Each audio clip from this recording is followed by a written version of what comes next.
ધોરણ 11-12 સાયન્સના ફિઝિક્સ વિષયના તમામ ચેપ્ટરના વિડીયો જોવા માટે તથા એજ્યુકેશનને લગતી તમામ માહિતી મેળવવા માટે અમારી ચેનલને સબસ્ક્રાઇબ કરો અને બાજુમાં આપેલા બેલ આઇકન પર ક્લિક કરી ઓલ ઉપર કરો કે જેથી તમને અમારા નવા વિડીયોની નોટિફિકેશન સૌથી પહેલાં મળતી રહે।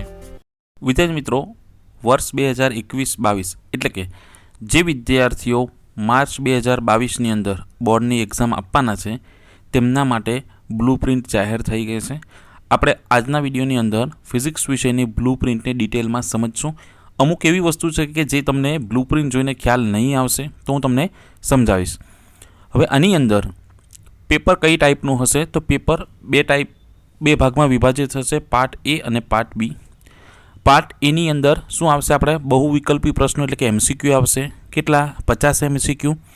દરેક એમસીક્યુનો એક માર્ક હશે એટલે કે 50 માર્ક્સના 50 એમસીક્યુ। પાર્ટ બીની અંદર કઈ રીતનું હશે તો પાર્ટ બીની અંદર બે માર્ક્સના સવાલ હશે। કેટલા સવાલ હશે? ટોટલ 12 સવાલ હશે। એ 12માંથી તમારે કોઈ પણ 8 લખવાના છે। ઉપર કીધેલું છે કે જનરલ વિકલ્પ સાથે અને જનરલ વિકલ્પ વિના।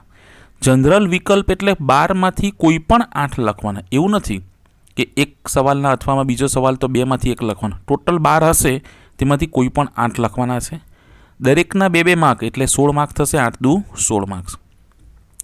3 માર્ક્સના 6 સવાલ વિકલ્પ વિના અને વિકલ્પ સાથે 9 એટલે કે ટોટલ 9 સવાલ હશે તેમાંથી કોઈ પણ 6 તમારે લખવાના છે અને 6 તાલી 18 માર્ક્સ થશે। એના 4 માર્ક્સના 6 સવાલ હશે તે 6માંથી કોઈ પણ તમારે કેટલા લખવાના છે? 4 એટલે કે એના 1ના 4 માર્ક્સ એવા 4 એટલે 16 માર્ક્સ। આમ પાર્ટ બીના ટોટલ 16, 18 અને 16 એટલે કેટલા થશે? 50 માર્ક્સ થશે। પાર્ટ એમાં 50 એમસીક્યુ અને પાર્ટ બીમાં 50 માર્ક્સનું લખવાનું। હવે ચેપ્ટર વાઇઝ જોઈએ તો ચેપ્ટર વાઇઝની અંદર ફર્સ્ટ ચેપ્ટર છે આપણું વિદ્યુતભારો અને વિદ્યુત ક્ષેત્ર। તેમાંથી 5 એમસીક્યુ અને ટોટલ પાર્ટ બીની અંદર જનરલ વિકલ્પ વિના 2 માર્ક અને વિકલ્પ સાથે 5 માર્ક્સ। તે જ પ્રમાણે ચેપ્ટર 2ની અંદર 4 એમસીક્યુ અને જનરલ વિકલ્પ વિના 4 માર્ક્સનું કંઈ પણ પૂછાઈ શકે। એમાં 2 માર્ક્સના 2 સવાલ પણ હોઈ શકે કે 4 માર્ક્સનું એક પણ હોઈ શકે અને વિકલ્પ સાથે 6 માર્ક્સ। હવે આ જે બ્લુપ્રિન્ટ છે તેને હજુ આપણે ડિટેલમાં એનું એનાલિસિસ કરશું અને એના એમપી ક્વેશ્ચન હું તમને આપીશ। ત્રીજું ચેપ્ટરની અંદર 4 એમસીક્યુ અને 5 માર્ક્સ પાર્ટ બીની અંદર અને જનરલ વિકલ્પ વિના કેટલા થશે? વિકલ્પ સાથે 9 માર્ક્સ। હવે 5 માર્ક્સની અંદર 3 માર્ક્સનો એક સવાલ અને એક 2 માર્ક્સનો સવાલ એ રીતના હોઈ શકે। હવે આ જે 3 ચેપ્ટર ભેગા થઈને અહીંયા યુનિટ બને છે અને તેના કેટલા માર્ક્સ થાય છે? 24 માર્ક્સ। એ કેવી રીતે થાય છે એ જોઈએ કે આની અંદર તમારે માર્ક્સ કઈ રીતે ગણવાના છે તે જોઈએ કે આ 5 ને 2 કેટલા માર્ક્સ થશે? 7 માર્ક્સ। 4 ને 4 8 માર્ક અને આ પછી 9 માર્ક્સ એટલે ટોટલ માર્ક્સ એના કેટલા થશે? આ 5, 6, 7 ને 4 11 ને 4 15 ને 4 19 ને 5 24। આમ 3 ચેપ્ટરનો ભેગો થઈ અને 24 માર્ક્સનું પૂછાવવું જોઈએ। હવે એની અંદર જરૂરી નથી કે ભાઈ આની અંદર પહેલા ચેપ્ટરમાંથી 5 માર્ક્સનું એમસીક્યુ અને 2 માર્ક્સનું પૂછાય એટલે 7 માર્ક્સનું જ પૂછાય, પણ આજે 3 ચેપ્ટર ભેગા થઈને 24 માર્ક્સનું પૂછાવવું જોઈએ।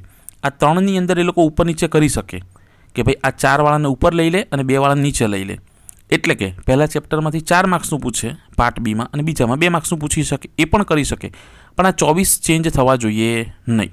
ઓકે, ચોથું જે ચેપ્ટર છે તેમાં 3 એમસીક્યુ અને પાર્ટ બીની અંદર 5 માર્ક્સનું અને એમાં કોઈ ઓપ્શન નથી। એનો મતલબ એવો થાય કે 5 માર્ક્સ તો કઈ રીતે આવી શકે? એક 3 માર્ક્સનો સવાલ ને એક 2 માર્ક્સનો સવાલ તો જ સેટ થઈ શકે।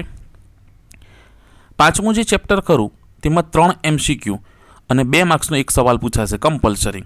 એની અંદર થિયરી પણ હોઈ શકે અને દાખલો પણ હોઈ શકે, ફિક્સ જ છે। એટલે 5મા ચેપ્ટરમાંથી આપણે નાની નાની વસ્તુ કરવાની છે અને ચોથા ચેપ્ટરમાં 3 માર્ક્સના સવાલ અને 2 માર્ક્સના 4 માર્ક્સના પૂછાશે નહીં અને ત્રીજામાં પણ એવું જ। ત્યાર પછી જે છઠ્ઠું ચેપ્ટર કરું તે છઠ્ઠા ચેપ્ટરની અંદર 3 એમસીક્યુ અને 2 માર્ક્સનો એક સવાલ પૂછાશે એટલે 3 ને 2 5 એટલે એમાં પણ નાના નાના કરવાના છે। સાતમું જે ચેપ્ટર કરું તેમાંથી 4 એમસીક્યુ અને 4 માર્ક્સનો એક સવાલ પૂછાશે, પાક્કો 4 માર્ક્સનો સવાલ, 2 માર્ક્સના 2 નહીં પૂછાય, 3નો પણ નહીં, 4 માર્ક્સનો એક થિયરી પૂછાશે। આઠમું જે ચેપ્ટર કરું 8મા ચેપ્ટરની અંદર 3 એમસીક્યુ અને 2 માર્ક્સનો એક સવાલ પૂછાશે, એ પણ ફિક્સ છે। 9મું જે ચેપ્ટર ખરું તેમાં 5 MCQ અને 7 માર્ક્સ. હવે 7 માર્ક્સ કઈ રીતે હોઈ શકે? એક 3 માર્ક્સનો પ્રશ્ન હોય અને એક 4 માર્ક્સનો, તો પણ 7 થઈ શકે. બીજું કોઈ રીતે એમાં સેટ થતું નથી 7 માર્ક્સ, બરાબર.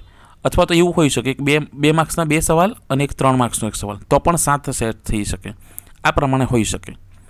10મું જે ચેપ્ટર ખરું તેમાંથી 5 MCQ અને 3 માર્ક્સનો 1 સવાલ, કમ્પલસરી 3 માર્ક્સનો સવાલ પૂછાશે. 11મું જે ચેપ્ટર ખરું તેમાં 3 MCQ અને 3 માર્ક્સનો 1 સવાલ ફિક્સ હશે. એમાં કોઈ ઓપ્શન સાથે 9 માર્ક્સ છે, પરંતુ 3 માર્ક્સના સવાલ પૂછવાના, એમ 3 માર્ક્સના જે હોય એવા કરવાના તમારે. 12મું જે ચેપ્ટર ખરું તેમાં 3 માર્ક્સનો 1 સવાલ અને પાર્ટ બીની અંદર 4 માર્ક્સનો, 2 માર્ક્સના 2 હોઈ શકે, 4 માર્ક્સનો 1 સવાલ પણ હોઈ શકે. હવે ઓપ્શન સાથે બી 4 છે એટલે કમ્પલસરી 4 માર્ક્સનો જ હશે. ત્યાર પછી 13મું જે ચેપ્ટર ખરું એમાં 3 MCQ અને 2 માર્ક્સનો 1 સવાલ કમ્પલસરી અને ઓપ્શન સાથે 5 માર્ક્સનો. એનો મતલબ એ થશે કે 2 માર્ક્સનો 1 સવાલ અને 3 માર્ક્સનો, તો જ ટોટલ 5 માર્ક્સ થઈ શકે. 14મું ચેપ્ટર છે એમાં 2 MCQ અને 5 માર્ક્સનું પાર્ટ બીમાં અને ઓપ્શન સાથે બી 5 જ પૂછેલું છે. એનો મતલબ એવો થાય કે 5 માર્ક્સનો તો સવાલ નથી, એટલે એક 2 માર્ક્સનો સવાલ હશે અને એક 3 માર્ક્સનો સવાલ હશે 14મા ચેપ્ટરમાંથી. હવે આ જે ખરા તેમાં યુનિટ મેં તમને કીધા તે પ્રમાણે કે યુનિટના માર્ક્સ ચેન્જ થશે નહીં, ઉપર નીચે લોકો ચેન્જ કરી શકે. હવે આમાં તો 7 માર્ક્સનું જ છે કમ્પલસરી, એટલે 14મા ચેપ્ટરમાં તો વાંધો નહીં, કેમ કે એમાં નીચે અહીંયા આપેલું છે કે યુનિટ દીઠ ગુણભાર બદલી શકાશે નહીં, પરંતુ પ્રકરણ દીઠ ગુણભાર દરેકને યોગ્ય ન્યાય મળે તે રીતે બદલી શકાશે. જનરલ ઓપ્શન સાથે એનું કંઈ કામનું નથી. ટૂંકમાં આટલી બ્લુ પ્રિન્ટ છે આ ફિઝિક્સની. તે જ પ્રમાણે બીજા સબ્જેક્ટની પણ બ્લુ પ્રિન્ટ છે. તે આપણે જે ફિઝિક્સ ગુરુ કરીને ચેનલ છે ટેલિગ્રામ, તે ચેનલ ઉપર હું આની PDF મૂકીશ, એટલે ત્યાંથી તમે ડાઉનલોડ કરી શકશો. ઓકે.